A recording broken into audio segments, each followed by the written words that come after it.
स्वागत है आपके अपने YouTube चैनल एग्ज़ाम इजी में। तो आज के वीडियो में ALPCBT-1 एग्ज़ाम में जो सेकंड शिफ्ट, फर्स्ट शिफ्ट तथा थर्ड शिफ्ट में जो प्रश्न पूछे गए थे 2018 में, उसको इस वीडियो के माध्यम से पढ़ेंगे। तो चलिए देर न करते हुए वीडियो को स्टार्ट करते हैं। और प्रश्न है, पौधों में ऑक्सीन हार्मोन के संचार के कारण वे प्रकाश की ओर झुक जाते हैं। तो प्रश्न यहाँ पे पूछा था कि पौधे में किस हार्मोन के कारण वे प्रकाश की ओर झुक जाते हैं। तो इसका आंसर हो जाएगा ऑक्सीन हार्मोन। अगला है, कवक की कोशिका भित्ति किसकी बनी होती है।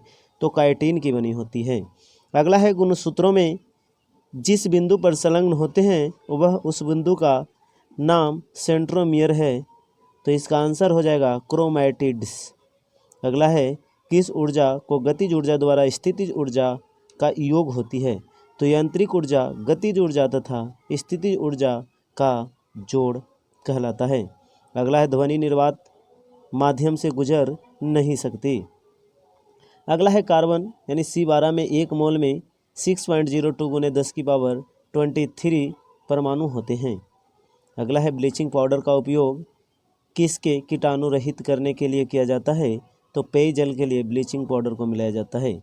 अगला है, उद्योगों में प्रयुक्त शकीत की इकाई क्या है। तो आंसर हो जाएगा इसका हॉर्स पावर। अगला है, काम करने की क्षमता को क्या कहते हैं। ऊर्जा कहते हैं, एनर्जी।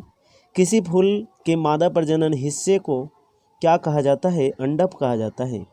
बल के समीकरण में F_ma के बराबर होता है,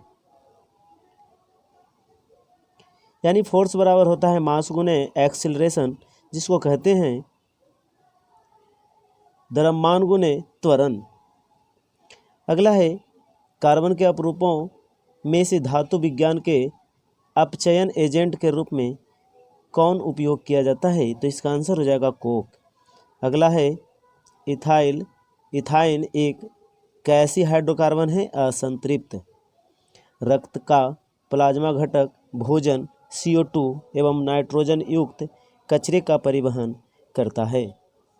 अगला है, ALPCBT-1 14/8/2018 के फर्स्ट शिफ्ट में पूछा गया था कि पानी से भरे एक गिलास में रखा गया नींबू गिलास की बगल से दिखने पर इसके वास्तविक आकार से बड़ा प्रतीत होता है। इसका कारण है। इसका आंसर हो जाएगा प्रकाश के अपवर्तन के कारण। अगला प्रश्न है, किसी वस्तु द्वारा उसकी स्थिति या विन्यास द्वारा प्राप्त ऊर्जा को क्या कहते हैं। स्थितिज ऊर्जा कहते हैं। अगला है, आधुनिक आवर्त सारणी में पहला धातु तत्व कौन सा है। तो इसका आंसर हो जाएगा लिथियम पहला धातु तत्व है। अगला है, लेड नाइट्रेट को जोरदार ढंग से गर्म करते समय निकलने वाली लाल भूरे रंग की गैस का नाम क्या है। तो इसका आंसर हो जाएगा नाइट्रस ऑक्साइड। अगला है, भ्रूण को एक विशेष ऊतक की सहायता से माँ के रक्त में पोषण प्राप्त होता है। इसको क्या कहलाता है। गर्भनाल कहलाता है। अगला है, तारों में प्लाज्मा बनने का कारण क्या है। इसका आंसर हो जाएगा उच्च तापमान। अगला है, किस एक ऐसा उपकरण है जिसका उपयोग गाड़ियों में दूरी मापने के लिए किया जाता है। ओडोमीटर का। अगला है, किस ग्रंथि से मूत्राशय के नीचे मौजूद होता है। तो प्रोस्टेट ग्रंथि जो है मूत्राशय के नीचे मौजूद होता है। ऑक्सीजन की आपूर्ति पर्याप्त होने पर उत्पन्न होती है। तो नीली लौ उत्पन्न होती है। अगला बात करते हैं, संवेग की इकाई किलोग्राम मीटर प्रति सेकंड स्क्वायर होता है। अगला है, हाइड्रा प्रजनन मुकुलन द्वारा करता है। अगला है, CO2 में कार्बन की प्रतिशतता कितनी होती है। 27.3 होती है।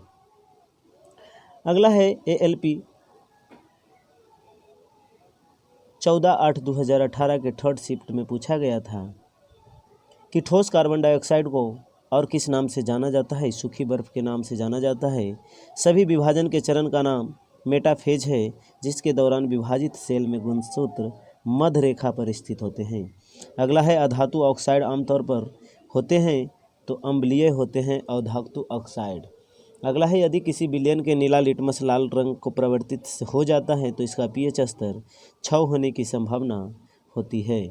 अगला है, किसी तने हुए रबर बैंड में कौन सी ऊर्जा होती है। स्थितिज ऊर्जा होती है। एम्फीबिया पौधे को ब्रायोफाइटा समूह में रखा जाता है। अगला है यदि किसी वस्तु द्वारा तय की गई दूरी शून्य हो तो वस्तु का विस्थापन भी शून्य होगा। अगला है ऊर्जा न तो बनाया जा सकता है और न ही नष्ट किया जाता है। अगला है हम जो भोजन ग्रहण करते हैं उससे प्राप्त हुई कुछ ऊर्जा ग्लाइकोजन के रूप में संग्रहित होती है। अगला है प्रोपेन का रासायनिक सूत्र क्या है? C3H8 होता है। अगला है सोडियम हाइड्रोजन कार्बोनेट के गर्म करने पर कौन सी गैस छूटती है? तो कार्बन डाइऑक्साइड गैस छूटती है। अगला है वृषणों से कौन से हार्मोन स्रावित होता है? टेस्टोस्टेरोन हार्मोन स्रावित होता है। अगला है गतिशील वस्तु की गतिज ऊर्जा का यानी काइनेटिक एनर्जी द्रव्यमान और वेग पर निर्भर करती है। द्रव्यमान और वेग पर। अगला है ALPCVT1 एग्जाम 17/8/2018 के फर्स्ट शिफ्ट में पूछा गया था कि आधुनिक आवर्त सारणी की तीसरी अवधि और 8वें समूह में रखी गई नोबेल गैस कौन सी है? तो इसका आंसर हो जाएगा आर्गन। और अगला है अस्थायी चुंबक अस्लेरेन कायमा एक पौधा को कठोर और मजबूत बनाता है। अगला है किसी एकल आवृत्ति की आवाज़ को टोन कहा जाता है। और अगला प्रश्न है प्रजनन के लिए फूलों में आवश्यक अंग पुंकेसर और स्त्री केसर होता है। अगला है एक शुष्क सेल में ऊर्जा रासायनिक ऊर्जा के रूप में संग्रहित होती रहती है। अगला है 1 वाट 1 जूल प्रति सेकंड के बराबर होता है। 1 वाट 1 जूल प्रति सेकंड के बराबर होता है। अगला है तत्वों को उनके परमाणु द्रव्यमान के आधार पर वर्गीकृत करने का श्रेय डमित्री मेंडलीव को जाता है। अगला है आधुनिक आवर्त सारणी में धातुओं को बाईं ओर रखा जाता है। अगला है किसी परिपथ में विद्युत प्रवाह इलेक्ट्रॉनों की गति के द्वारा संभव होता है। गतिज ऊर्जा बराबर होता है 1/2 mv² के बराबर होता है। भार का SI मात्रक न्यूटन होता है।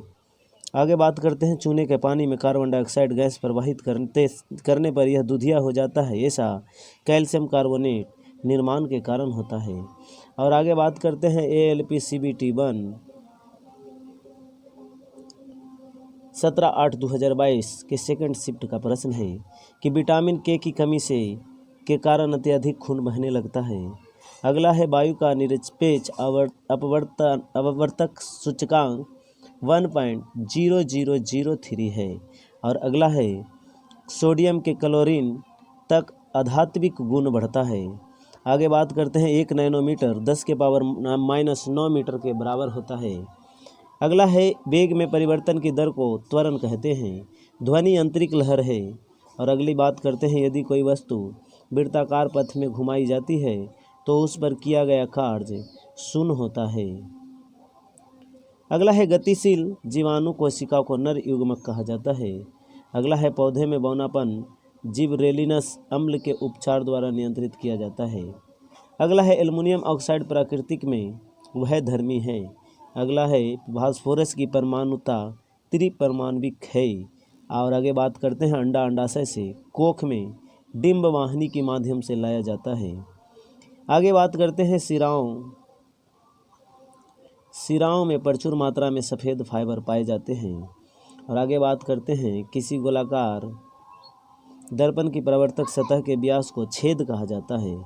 अगला है खाने का नमक NaCl का मजबूत अम्ल और एक मजबूत क्षार से बना होता है। आगे बात करते हैं ALPCVT1 एग्जाम 17/8/2018 को थर्ड शिफ्ट में पूछा गया था कि एक फूल के प्रजनन का भाग पुंकेसर और कार्पल्स होता है। अगला है 20 परमाणु संख्या वाला एक तत्व एक क्षारीय ऑक्साइड उत्पन्न करेगा। और अगला प्रश्न है नाइट्रोजन के N2O ऑक्साइड को लाफिंग गैस के रूप में जाना जाता है। अगला है मानव शरीर में pH का स्तर 7.0 से 7.8 होता है। अगला है विद्युत प्रवाह की अंतर्राष्ट्रीय मानक इकाई एम्पियर है। अगला बात करते हैं न्यूलैंड्स के आवर्ती वर्गीकरण में 10वां तत्व तीसरे के जैसा दिखता है। अगला है प्रकाश की चाल निर्वात में अधिक होती है। आगे प्रश्न की बात करते हैं जीवन की उत्पत्ति के बारे में ओपेरिन का सिद्धांत रासायनिक विकास से संबंधित है। अगला प्रश्न है प्रजातियों की व्यक्तिगत संख्या को बनाए रखने के लिए विलोपन को रोकने के लिए प्रजनन आवश्यक है। और अगला है ध्वनि की दृढ़ता जो दोहराए प्रतिबिंब का परिणाम होता है, इसे प्रतिध्वनि कहा जाता है। अगला है प्रकाश का क्वांटम सिद्धांत प्लैंक द्वारा प्रदान किया गया था। और अगला है सबसे कठोर प्राकृतिक पदार्थ हीरा है। अगला है आधुनिक आवर्त सारणी में एक टेढ़ी मेढ़ी रेखा धातुओं को अधातुओं से अलग करती है। और अगला है हड्डी मनुष्यों में एक संयोजी ऊतक के उदाहरण हैं। तो दोस्त, वीडियो अच्छा लगा हो तो लाइक और अपने दोस्तों के पास शेयर करें। और यदि आप हमारे चैनल पे नए हैं तो बेल आइकन को दबाएं और सब्सक्राइब का लाल बटन को भी प्रेस कर दें। धन्यवाद।